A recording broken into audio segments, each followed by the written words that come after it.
মা একটি গ্রামে বাস করত তার বাবা মার সাথে। রিমা একদিন তার বাবা মার সাথে গল্প করছিল। তখন তার বাবা বললেন, রিমা, তুমি বড় হয়ে কি হতে চাও? বাবা, আমি বড় হয়ে ডাক্তার হতে চাই।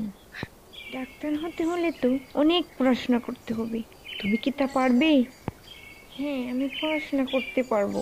আমি মানুষকে সাহায্য করতে চাই। রিমা প্রতিদিনের মতো স্কুলে যাচ্ছে। স্কুলে যাওয়ার পর তার শিক্ষক বললেন, রিমা, তুমি আজকে স্কুলে আসতে দেরি করেছো কেন? আমার বাবা মা আমাকে কাজে সাহায্য করতে বলেছিলেন, তাই আজ একটু দেরি হয়ে গেছে স্যার। ঠিক আছে, তুমি যাও, কিন্তু পরের দিন দেরি করো না যেন। না স্যার, আর দেরি হবে না। রিমা স্কুলে পড়াশোনা করছে। তখন তার বন্ধু তাকে বলল, ইয়া, তুমি পড়াশোনা করতে এত ভালোবাসো? আমি জানি না, কিন্তু আমার পড়তে অনেক ভালো লাগে।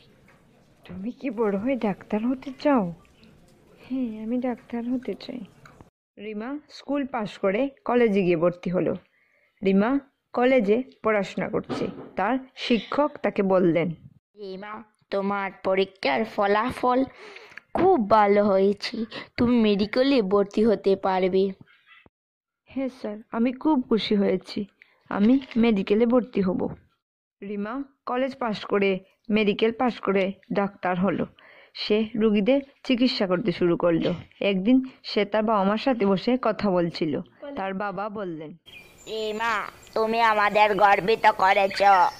তুমি আমাদের স্বপ্ন পূরণ করেছো মা। আমি আপনাদের জন্যই সবকিছু করেছি।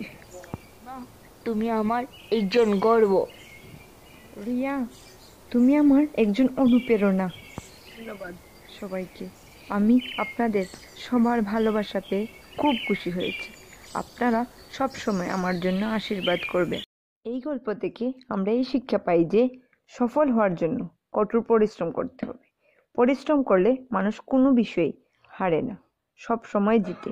যে কোনো স্বপ্ন সফল করার জন্য পরিশ্রম করতে হবে।